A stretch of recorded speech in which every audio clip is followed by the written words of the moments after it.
Alors, salut à tous, on se retrouve aujourd'hui pour un deuxième volet sur la petite Jumper Taillight. Donc, cette petite radio au rapport qualité-prix imbattable, on y a mis un TBS Tracer comme je vous l'avais dit lors de la review.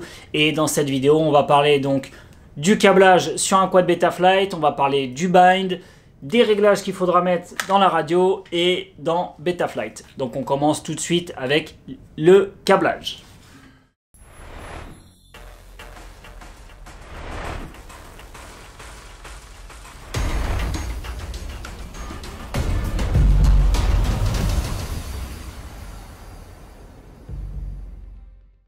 On commence avec le câblage pour Betaflight ou plus précisément pour le LAL5 Style. Moi, ce que j'ai fait, c'est assez simple. En fait, c'est que je me suis référé donc à ce petit schéma. Pour le LAL5 Style, ce qui se passe, c'est que, comme je vous ai dit, j'ai pris en fait tout simplement le jaune qui va sur le RX de ma FC que vous pouvez voir ici et le blanc sur le TX de ma FC. Et tout ça sur un URT qui était libre pour le LAL5 Style. Donc ça, on vérifiera ensemble que l'URT soit bien libre donc sur Betaflight. Après, voilà, c'est assez simpliste. C'est ce que j'aime beaucoup en fait avec TBS, c'est que ce soit Crossfire ou Tracer, le câblage est vraiment très simple. 1 plus 1 moins, un TX, un RX, ça s'arrête là. Et vous avez toutes les infos que vous aurez besoin qui passent parmi ces deux petits câbles. 4 avec l'alimentation bien sûr. Donc pour les antennes, on recommande de les mettre de cette façon. Alors je vais essayer de le mettre comme ça, vous allez voir. Donc j'en ai une qui est quasiment à l'horizontale et une quasiment à la verticale comme on peut avoir avec le TBS Crossfire de base en fait. Donc l'Immortality, on a tendance à la mettre comme ça. Là vous avez donc deux petits Immortalités donc à installer et forcément comme c'est indiversifié, on va faire en sorte de couvrir le maximum de zones autour du quad. Donc on en met une dans ce sens là et une dans ce sens là, comme ça vous pourrez couvrir tout dans ce coin là et tout dans ce coin là autour du quad. Donc en principe vous devriez avoir une connexion la plus stable possible avec votre drone. Bon, je ne vais pas m'attarder 50 ans sur le câblage et l'installation du TBS Tracer. De toute façon, je vous invite à consulter la doc officielle, suivre ce petit schéma et normalement, il n'y a aucun souci pour le câbler. Alors, le bind, c'est assez simple. On en a déjà parlé sur la chaîne. Je vous mets la petite fiche ici. Je ne vais pas m'attarder dessus. Malgré tout, je vais vous le résumer tout de même pour les grandes lignes. Ce qu'il faut, c'est donc avoir préalablement branché votre récepteur. Donc là, moi, il est sur mon drone, prêt à être alimenté et à être bind. Du coup, il faut ensuite, c'est prendre votre transmetteur, que ce soit Crossfire ou Tracer. Ici, on parle du Tracer. Donc, je l'ai mis à jour sur le logiciel Agent X de TBS. Et du coup, je l'ai synchronisé avec mon compte. Je ne sais pas si vous vous souvenez, mais la synchronisation du compte en fait vous permet d'utiliser la fonction multi-bind qui est de contrôler un drone avec plusieurs radios à condition d'avoir tous le même ID. Voilà, bon, petite parenthèse sur le multi-bind terminée. Pareil, je vous mets la petite fiche si ça vous intéresse et si vous avez loupé la vidéo. Donc, on passe tout de suite sur la radio pour parcourir les menus pour aller bind le drone. Alors voilà, maintenant qu'on passe sur la radio, pensez à régler donc votre modèle. Donc pour le modèle, on va donc sur modèle, on change, on descend tout en bas, on se retrouve tout en bas de la page 2 pour activer le Crossfire en 1 et 16 canaux. Et je l'ai mis sur receiver 00 pour activer le multibind. On désactive le module interne parce qu'il n'y a pas d'utilité à avoir les deux. Vous allez pomper la batterie pour pas grand chose, ça peut même créer des soucis. Donc en gros on active juste le module Crossfire, on revient en arrière, on reste appuyé sur système et là on va aller dans les outils de la radio. Donc dans les outils on ouvre le Crossfire config.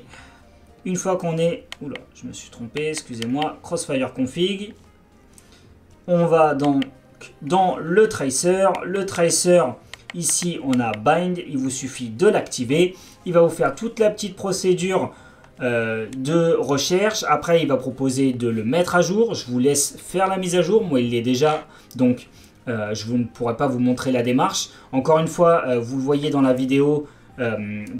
Donc, du Crossfire que je vous ai fait déjà précédemment sur la chaîne. Donc il n'y a pas besoin de s'attarder là-dessus.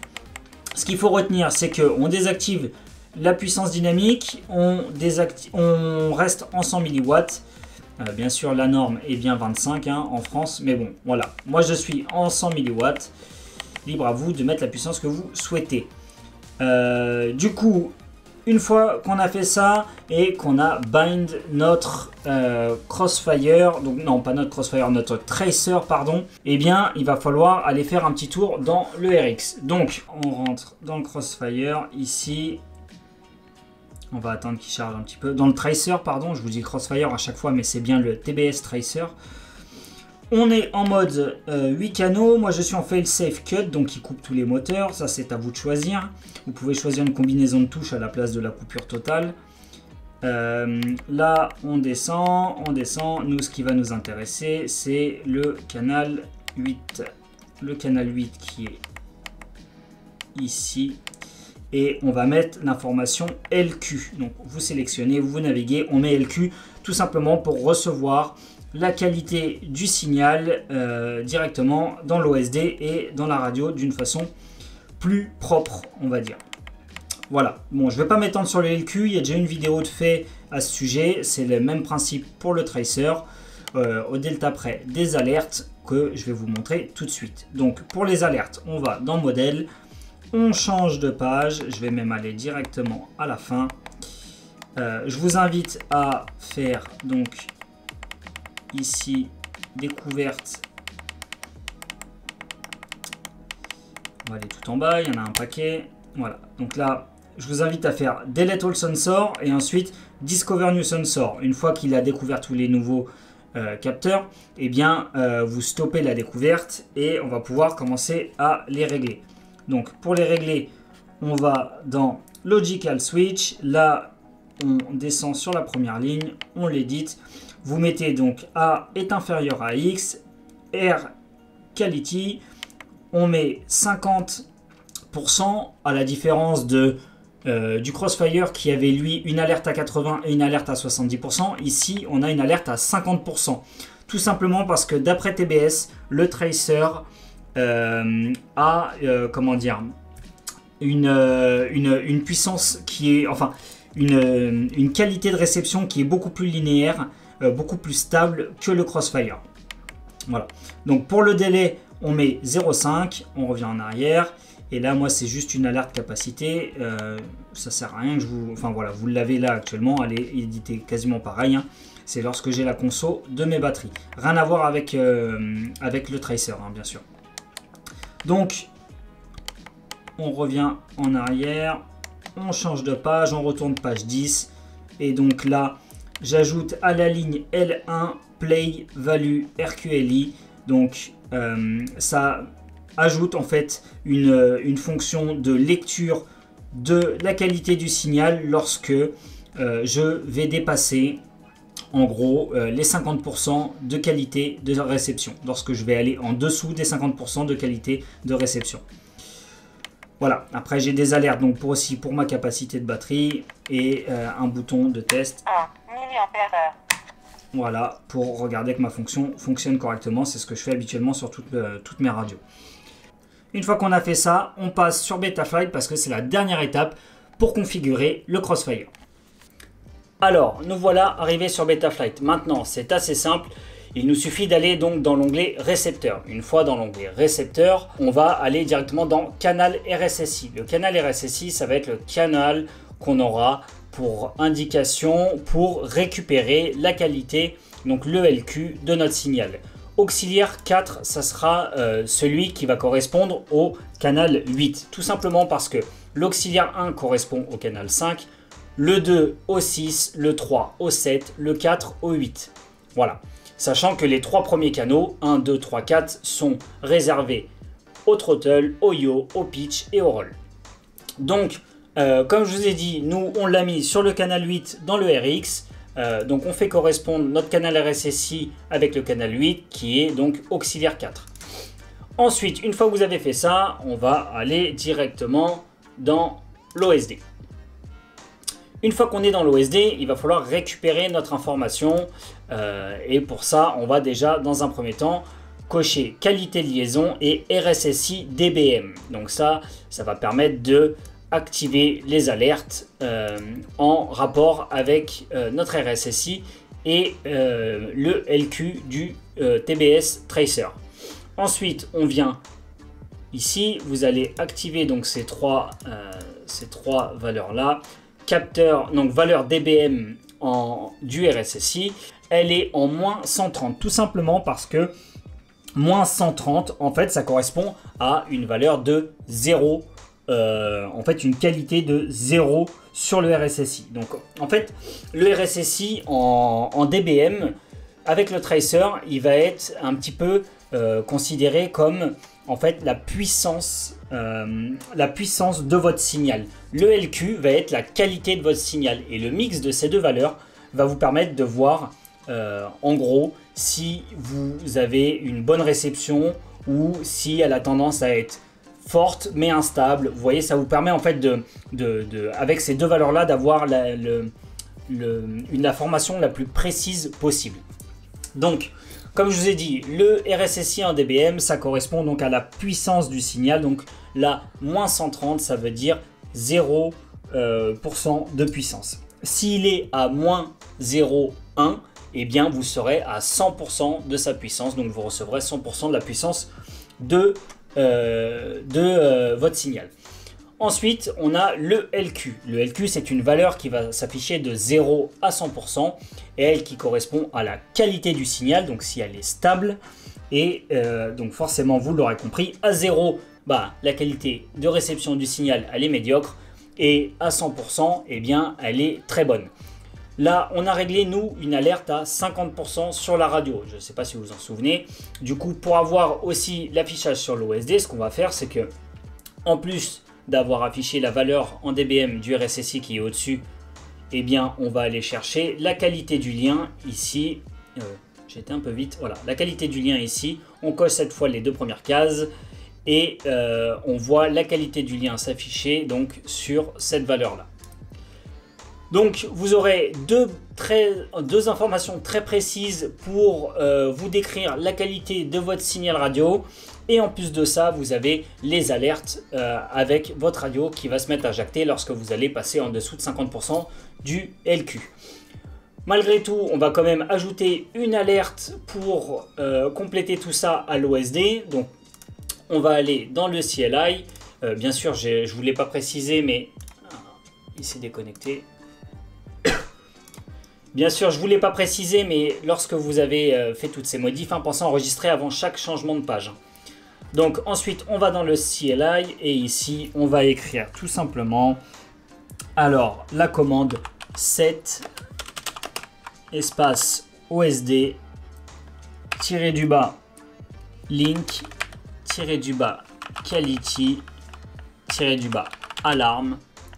Et là, vous faites à nouveau un espace égal 50.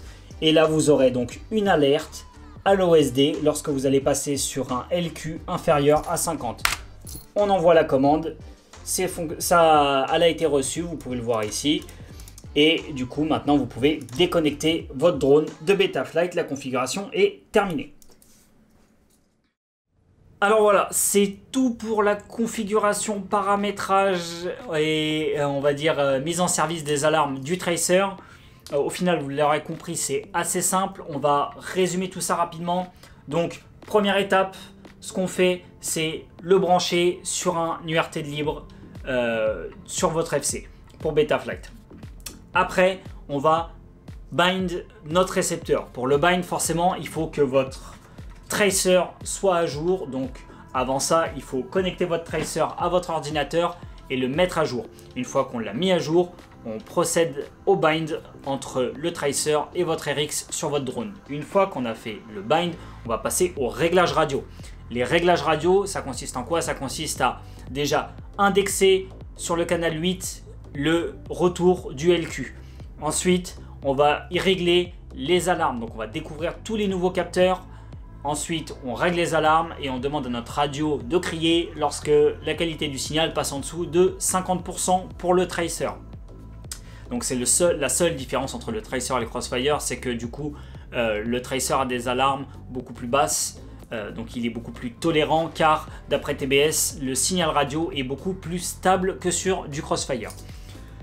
Après avoir réglé donc les alarmes dans la radio, on va passer aux alarmes sur Betaflight. Donc pour ça, on se connecte à Betaflight. Là, on va lui dire donc que nous avons installé un Crossfire. D'ailleurs, j'ai oublié de vous montrer ça dans la partie Betaflight. Je vous le mets là en surimpression tout de suite. On indique bien que notre récepteur, ce soit un récepteur Spectrum Crossfire, etc. Et on lui dit bien que nous avons donc un Crossfire RX. Après, on va donc dans l'onglet récepteur. Dans l'onglet récepteur, on va indiquer que l'auxiliaire 4, ça va être le RSSI qui va remonter. Donc l'auxiliaire 4, je vous rappelle que auxiliaire 1, ça correspond au canal 5 de votre radio. L'auxiliaire 2 au canal 6, l'auxiliaire 3 au 7 et le 4 au canal 8. Donc c'est pour ça que j'ai choisi l'auxiliaire 4, car nous avons indiqué le canal 8 dans notre radio.